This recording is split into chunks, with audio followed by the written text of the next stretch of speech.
bonjour. Bonjour. Merci d'être avec nous sur France Info. Vous êtes député à la France Insoumise de Paris. Je disais, les débats budgétaires qui viennent de s'ouvrir donc à l'Assemblée nationale, et le ton est déjà électrique, on l'a bien vu. Justice fiscale, taxe Zuckman, fin du 49.3 confirmé par Sébastien Lecornu, menace de censure, et le gouvernement qui appelle à la responsabilité, au compromis. Mais on l'a vu également, la gauche qui apparaît totalement divisée. Vous y croyez, vous, à ce compromis ? Ça dépend sur quoi ? Parce que si ça doit se faire sur le dos des Français et des Françaises, des classes moyennes et populaires qui subissent depuis 8 ans les mêmes politiques, ce ne sont pas des compromis acceptables, ce sont des compromissions, des comptes d'apothicaire. Et ça ne tiendra pas, tout simplement, parce que le pays ne pourra pas continuer dans les conditions dans lesquelles il subit aujourd'hui ces politiques et ces coupes budgétaires. Le gouvernement qui parle de justice fiscale avec notamment une taxe sur les holdings patrimoniales. Vous parlez de budget antisocial et inégalitaire. Qu'est-ce qui est injuste précisément dans ce texte ? Tout, c'est la continuité de toutes les politiques qui nous ont mis précisément dans la crise économique et sociale que subissent les Français et les Françaises. Le plan budgétaire de M. Lecornu, c'est le plan Bayrou avec les mêmes coupes qui vont s'abattre, encore une fois, sur les classes moyennes et les classes populaires. Il y a en réalité près de 50 milliards de coupes qui vont s'abattre sur les services publics et la protection sociale, et avec le refus de voir là où il est le problème. Ce n'est pas une question de dépenses, c'est une question de recettes. Et sur la question des recettes, il y a un refus de prendre l'argent là où il est pour pouvoir répondre aux besoins fondamentaux. Encore une fois, il faut rappeler à quoi sert un budget. Il faut prendre où l'argent, justement ? Un budget, il sert, excusez-moi de le rappeler quand même, un budget, il sert à répondre aux besoins de la population. Et à financer les dépenses. Oui, mais les dépenses, ce sont des dépenses quoi ? Ce sont des dépenses sociales, ce sont des dépenses pour les services publics, ce sont des dépenses pour le bien commun. Et effectivement, ces dépenses, elles peuvent être financées, et nous en avons fait la démonstration, si on prend l'argent là où il est, c'est-à-dire là où l'argent, c'est beaucoup accumulé sous Emmanuel Macron. Les personnes très, très privilégiées ont vu leur fortune doubler au cours des 8 dernières années. Donc il faut la taxe Zuckman. Et donc il faut non seulement la taxe Zuckman, qui est un plancher. Monsieur Zuckman l'expliquait encore ce matin, vous l'avez rappelé, c'est un plancher, c'est un minimum en fait. On pourrait aller plus loin, mais c'est le minimum qu'il faudrait faire. Il y a des taxes sur les multinationales par rapport aux bénéfices réels qu'elles font en France. Effectivement, on est à des niveaux de 20 à 25 milliards. On voit déjà qu'en fait, rien que ces deux mesures permettraient d'avoir 45 milliards de recettes supplémentaires. Tout à l'heure, dans la journée, nous allons enfin pouvoir discuter de nos propositions à la France Insoumise sur une réforme de l'impôt sur le revenu qui permettrait de lisser et de faire contribuer mieux et plus justement, et qui générerait des revenus. Donc vous voyez, en fait, il y a des marges de manœuvre. Il y a simplement un refus de les utiliser, et qui, au-delà de M. Lecornu, je le rappelle, est le choix d'Emmanuel Macron. Parce que M. Lecornu fait la politique d'Emmanuel Macron. Et en vérité, c'est M. Macron qui devrait prendre ses responsabilités et comprendre que ces politiques, le peuple n'en veut plus, ça met à bas le pays, et il doit, lui, laisser la place pour que de vraies politiques de justice sociale se mettent en place. Vous avez appelé à la démission d'Emmanuel Macron, mais le président a confirmé qu'il irait jusqu'au bout. Mais vous souhaitez la taxe Zuckman telle qu'elle est. On a bien compris que le compromis est impossible quand on écoute justement le bloc central, la droite et même le Rassemblement national. Ils n'en veulent pas, la taxe Zuckman. Les socialistes qui proposent la taxe Zuckman allégée, la taxe light, un impôt minimum, donc sur ces très hauts patrimoines. Est-ce que ça vous paraît sincère ou opportuniste ? De la part des socialistes. Je pense que le Parti socialiste fait une grave erreur, et voire même une faute politique en se compromettant de la sorte. Ils ont encore hier, ils sont revenus sur un engagement qui faisait partie de notre contrat de législature sur la question de l'impôt universel pour lutter contre l'exil fiscal. Et on voit comment, bout après bout, ils reviennent sur le mandat sur lequel ils ont été élus. C'est une erreur parce qu'en vérité, là aussi, je le redis, ce sont de mauvais comptes d'apothicaire. Il n'y a pas aujourd'hui de voie possible de compromis entre la politique que veut faire Emmanuel Macron, c'est-à-dire faire payer les classes moyennes et populaires, et une politique véritablement au service du peuple.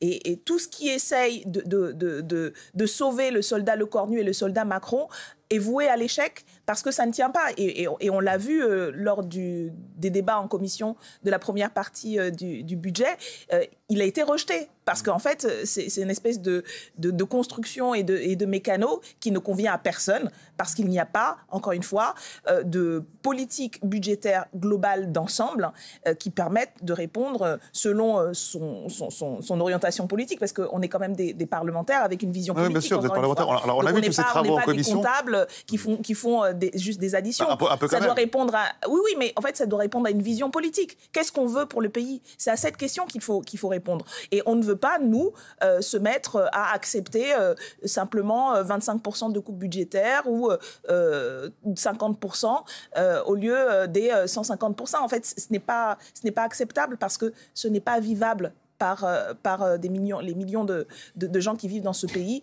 Et donc, ça ne marchera pas. Donc, je crois que c'est vraiment une erreur de la part des socialistes qui se trompent lourdement aujourd'hui en essayant de créer cette espèce d'alliance avec le bloc gouvernemental.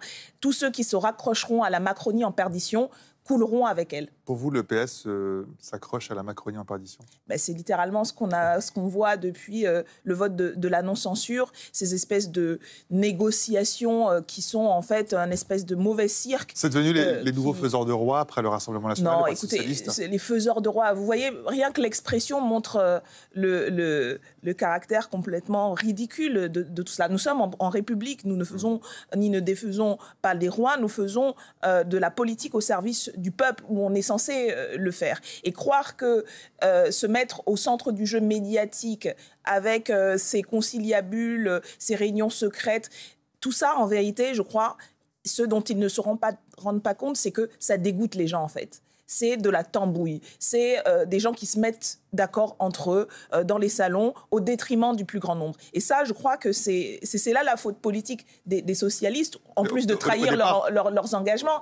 Au départ, la NUPES, c'était ça, c'était de se mettre d'accord, justement, en coulisses, pour après faire bloc. La NUPES, non, pas du tout. À l'origine. Ah, non, nous ne nous sommes jamais mis d'accord en coulisses. Nous avons mis sur la table des propositions politiques et nous les avons présentées aux Français et aux Françaises qui ont voté. En 2022, nous avons gagné le premier tour des élections législatives. En 2024, nous avons gagné le deuxième tour. Et nos propositions étaient très claires, justement. Les Français ont choisi et ont mis en tête ce programme. Et aujourd'hui, ce que fait le Parti socialiste, c'est en partie ce que fait Emmanuel Macron depuis plus d'un an, c'est-à-dire de s'asseoir sur le résultat des urnes et de remiser leurs engagements. En fait, ils sont en train de dire, vous nous avez élus pour défendre un programme, mais on ne va pas faire ça du tout parce qu'on veut sauver nos postes, parce qu'on a peur des élections, parce qu'on n'est pas prêt pour la présidentielle. Et donc, on va faire nos petits arrangements avec les macronistes, les mêmes qui ont mis le pays dans l'état dans lequel il est aujourd'hui. Et donc, on donne du sursis à Lecornu et à Macron par la même occasion,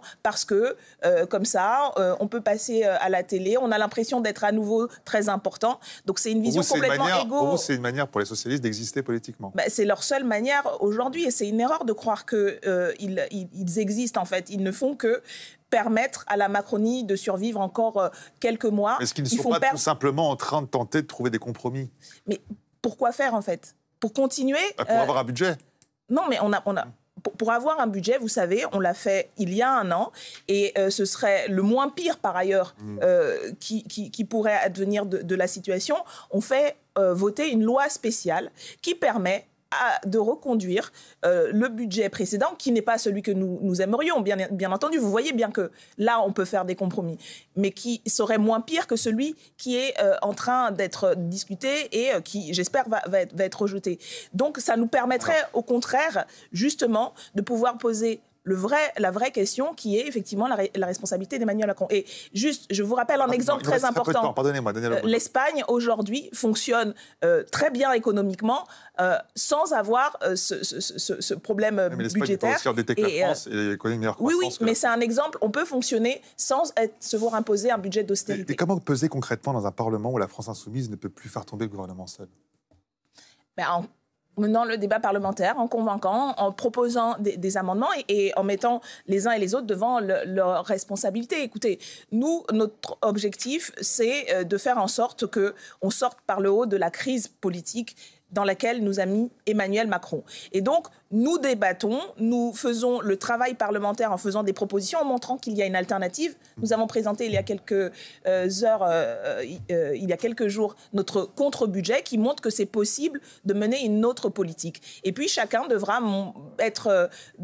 rendre des comptes devant les électeurs. Je pense notamment au Rassemblement national, dont on a vu dans les débats en commission que c'était à nouveau lui qui faisait passer toutes les mesures antisociales des macronistes. Ils se sont alliés contre la taxe Zuckman, ils se sont alliés contre toutes les mesures de justice fiscale et justice sociale. Et la vérité des prix sur leur arnaque sociale est très éclairante. Et je crois qu'ils seront en difficulté devant leurs électeurs. Marine Tondelier, la patronne des écologistes, a officialisé sa candidature à la présidentielle. C'est un coup de grâce à toute idée de rassemblement?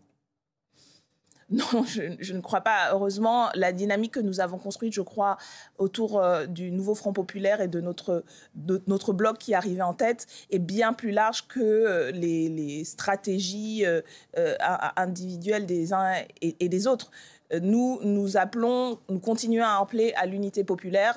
Nous continuons à appeler toutes celles et ceux qui continuent à défendre le programme du nouveau Front populaire à se rassembler pour être prêts, pour se tenir prêts et prêtes pour ce qui devrait être, de notre point de vue, une présidentielle anticipée, parce que c'est ça qui permettrait de sortir de la crise, ou quelles que soient les échéances. Nous avons des municipales prévues au printemps prochain, et c'est la même démarche que nous continuons à construire sur le terrain, localement, en se mobilisant dans les luttes aussi, parce que nous croyons, nous, que l'alternative, elle se construira par l'articulation de la mobilisation sociale. Et il y a beaucoup de sujets sur lesquels il faut se mobiliser. Le soutien aux associations, la lutte contre le racisme, la lutte, il y a une mobilisation en novembre contre les violences sexuelles et sexistes. Il y a toutes ces batailles à mener et c'est là où nous construisons, nous, l'unité qui permettra de construire l'alternative. Merci beaucoup. Merci Daniel Obono d'avoir été avec nous ce matin sur France Info, pratiquement 9h40. C'est l'heure des informés de l'Écho. Très bonne journée.